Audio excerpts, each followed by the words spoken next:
सर्वशक्तिमान परमेश्वरका वचनहरूको वाचन संग्रह। सम्पूर्ण ब्रह्माण्डको निम्ति परमेश्वरका वचनहरूका रहस्यहरूको अर्थ अनुवादहरू। अध्याय 1।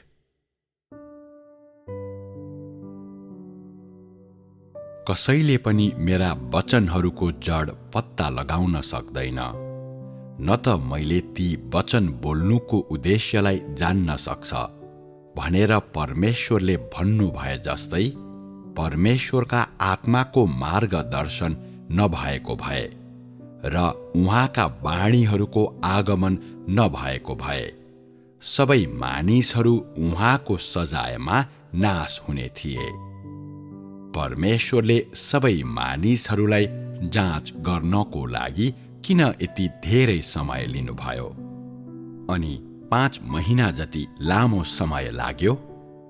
यो हाम्रो संगतिको मुख्य विषय साथै परमेश्वरको बुद्धिको महत्त्वपूर्ण विषय हो।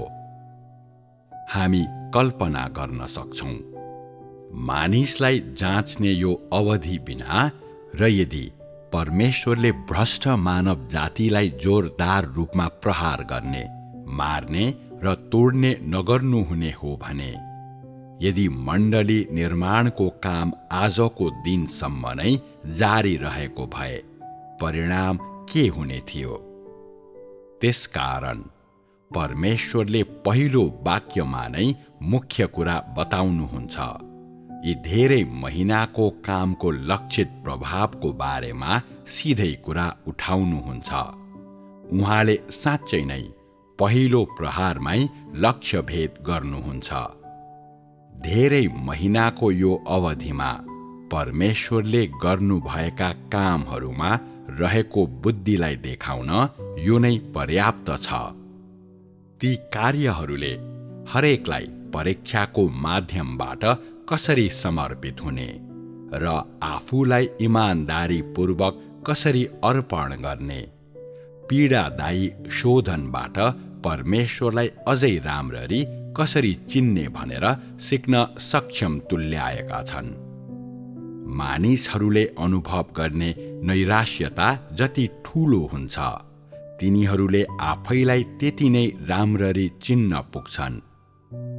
अनि सत्य कुरा भन्दा तिनीहरूले कष्टले भरिएको शोधनको सामना जति गर्छन्, तिनीहरूले आफ्नो भ्रष्टतालाई त्यति नै बढी चिन्छन्।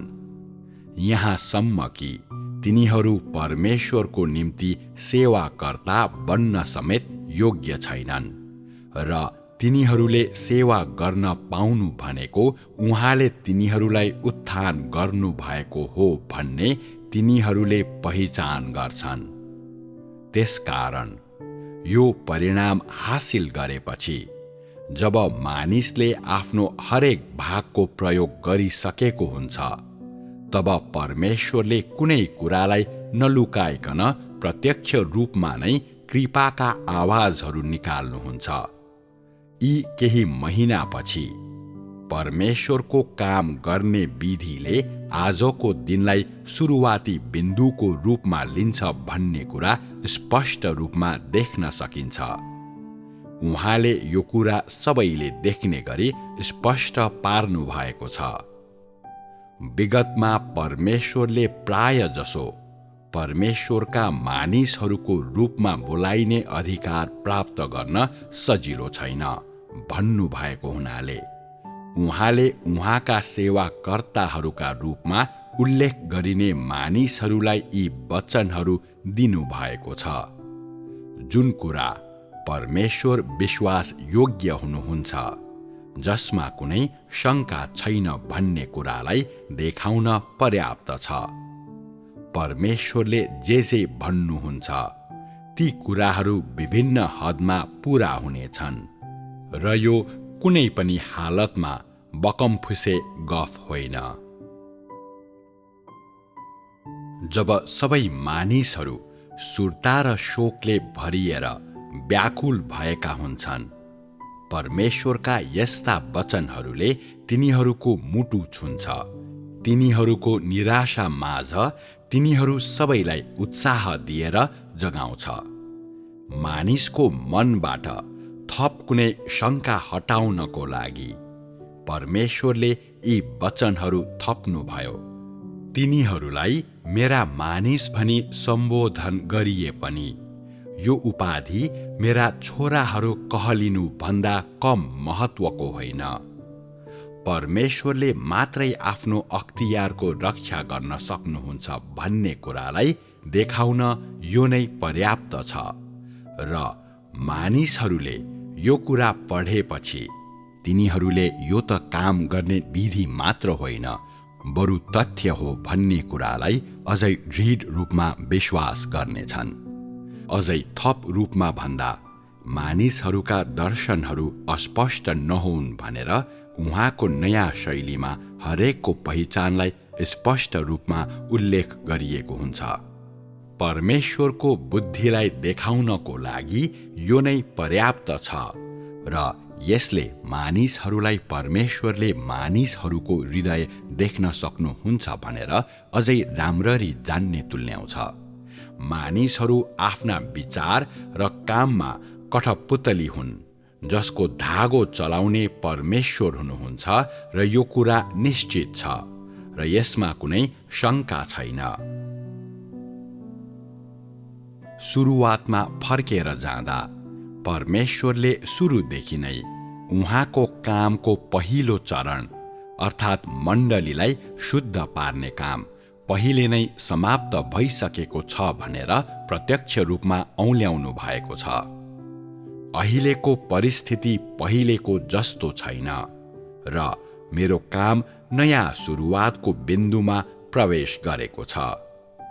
यो अभिव्यक्तिबाट के देख्न सकिन्छ भने परमेश्वरको कार्य नयाँ सुरुवात बिन्दुमा प्रवेश गरेको छ र यसपछि तुरुन्तै उहाँले हामीलाई उहाँको कामको अर्को चरणको खाका सूचित गर्नुभएको छ।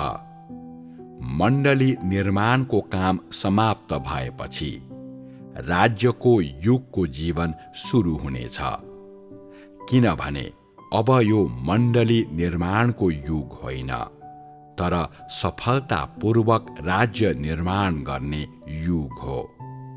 यसको साथै उहाँले के उल्लेख गर्नुभएको छ भने मानिसहरू अझै पनि पृथ्वीमा नै रहेकाले तिनीहरूका भेलाहरूलाई अझै पनि मण्डलीको रूपमा उल्लेख गरिनेछ। यसरी सबैले कल्पना गरेको जस्तो अवास्तविक राज्यलाई अनुभव गर्ने कार्यबाट टाढा बस्न सकिन्छ। यसपछि दर्शनहरू सम्बन्धी संगतिको कुरा आउँछ। अहिले राज्य निर्माणको युग हो र मण्डली निर्माणको समाप्ति हो। तैपनि किन सबै भेलाहरूलाई अझै पनि मण्डली नै भनिन्छ त? विगतमा के भनिन्थ्यो भने मण्डली राज्यको पूर्ववर्ती अवस्था हो र मण्डली बिना राज्यको कुरै गर्न सकिँदैन। राज्यको युगको सुरुवात देहमा परमेश्वरले गर्नुहुने सेवकाईको सुरुवात हो र राज्यको युगको सुरुवात देहधारी परमेश्वरले गर्नुहुन्छ।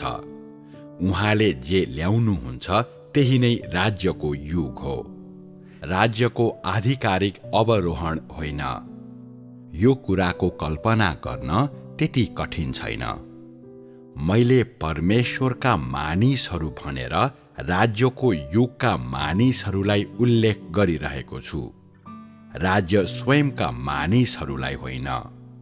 यही कारणले गर्दा पृथ्वीका भेलाहरूलाई अझै पनि मण्डली भनेर उल्लेख गर्नु उचित हुन्छ। विगतमा उहाँले उहाँको सामान्य मानवतामा काम गर्नुभयो, जबकि त्यस बेलासम्म उहाँले परमेश्वर स्वयंको रूपमा गवाही दिनुभएको थिएन। त्यसकारण मानिसहरूका बीचमा राज्यको युगको सुरुवात भएको थिएन। अर्थात् मैले भने जस्तै मेरो आत्माले मेरो देहधारी शरीरमा औपचारिक रूपमा काम गर्न थालेको थिएन। अहिले परमेश्वर स्वयंले गवाही दिइसक्नु भएको हुनाले मानिसहरूका बीचमा राज्य पूरा भएको छ। यसले के जनाउँछ भने म मेरो ईश्वरीयतामा काम गर्न सुरु गर्नेछु। त्यसकारण मेरो ईश्वरीयतामा मैले बोल्ने वचनहरू र मैले गर्ने कामहरूलाई बुझ्न सक्ने ती मानव प्राणीहरू राज्यको युगका मेरा मानिसहरूका रूपमा चिनिनेछन्। यसैबाट परमेश्वरका मानिसहरूको उदय भएको हो। यस चरणमा काम गर्ने र बोल्ने मुख्यतया मेरो ईश्वरीयता नै हुन्छ। मानिसले मेरो योजनामा हस्तक्षेप गर्न सक्दैन, न त उसले यसमा बाधा नै दिन सक्छ। परमेश्वर आफ्नो बोल्ने कार्यको निश्चित चरणमा पुगिसक्नु भएपछि उहाँको नाउँको गवाही दिइन्छ अनि यस बिन्दुदेखि मानव जातिको परीक्षाको सुरुवात हुनेछ। परमेश्वरको कार्यमा हुने बुद्धिको शिखर यही हो। यसले अर्को चरणको सुरुवातको लागि दरिलो जग बसाल्छ र जरा गाड्छ, साथै पछिल्लो चरणलाई पनि समाप्त गर्छ। यो मानव प्राणीको रूपमा कसैले अपेक्षा गर्न नसकेको कुरा हो। यो न्यायको युगको पहिलो र दोस्रो भागको सङ्गम बिन्दु हो। मैले यी केही महिना मानिसलाई शोधन नगरेको भए मेरो ईश्वरीयताले काम गर्ने कुनै उपाय हुने थिएन। यी धेरै महिनाको शोधनले मेरो कामको अर्को चरणको लागि मार्ग खोलिदियो। यी केही महिनाको कामको समाप्ति कामको अर्को चरण अझै प्रगाढ हुनेछ भन्ने कुराको चिन्ह हो। यदि कसैले परमेश्वरका वचनहरूलाई साँचो रूपमा बुझ्छ भने उसले उहाँले धेरै महिनाको अवधि उहाँको कामको अर्को चरणको सुरुवात गर्न प्रयोग गरिरहनु भएको छ र त्यसरी यसलाई अझै उत्तम परिणामहरू हासिल गर्ने तुल्याइरहनु भएको छ भनेर बुझ्न सक्छ।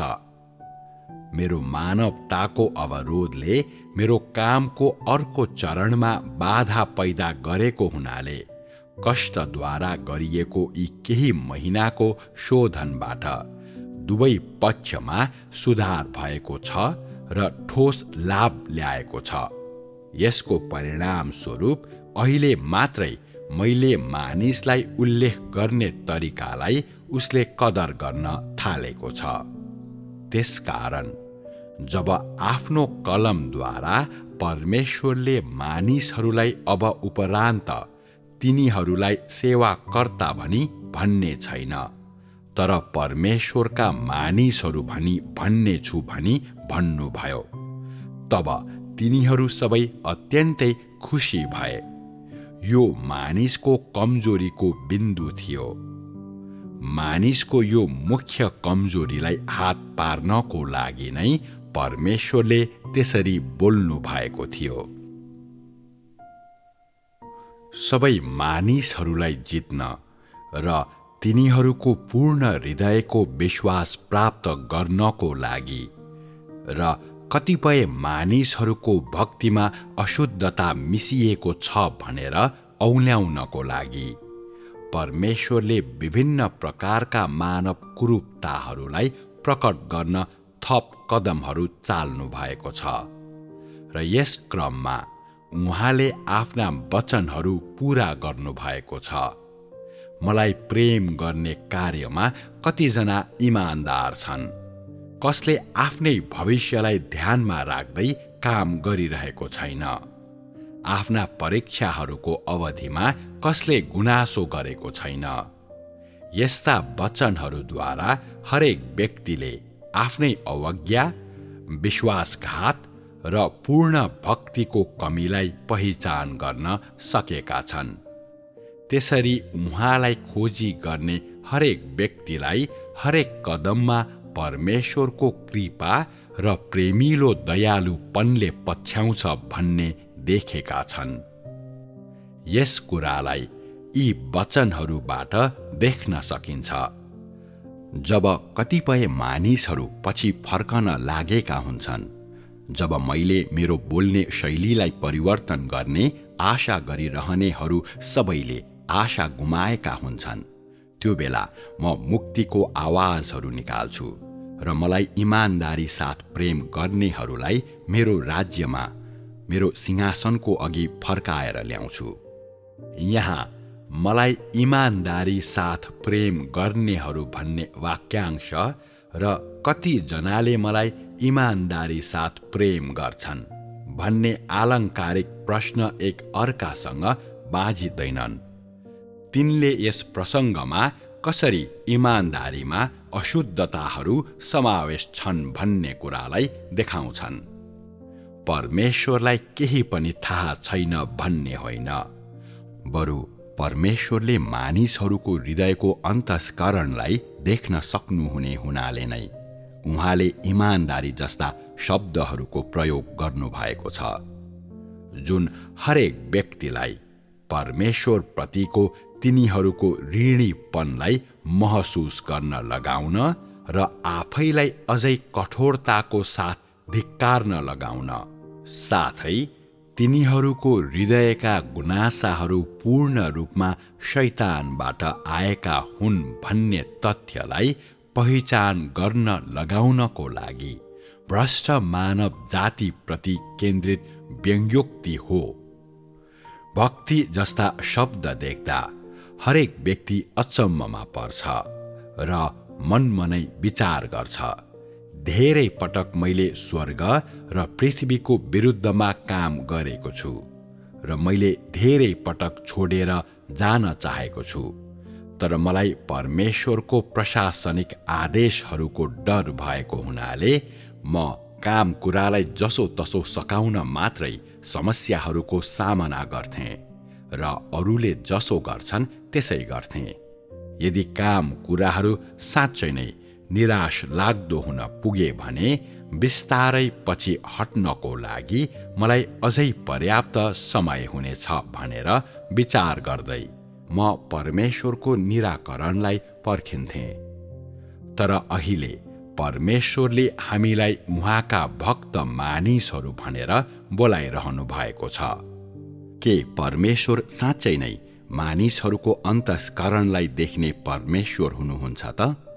यस किसिमको गलत बुझाइलाई आउन नदिनको निम्ति नै परमेश्वरले विभिन्न प्रकारका मानिसहरूको मानसिक स्थितिहरूलाई अन्तिममा मात्रै सम्बोधन गर्नुभयो।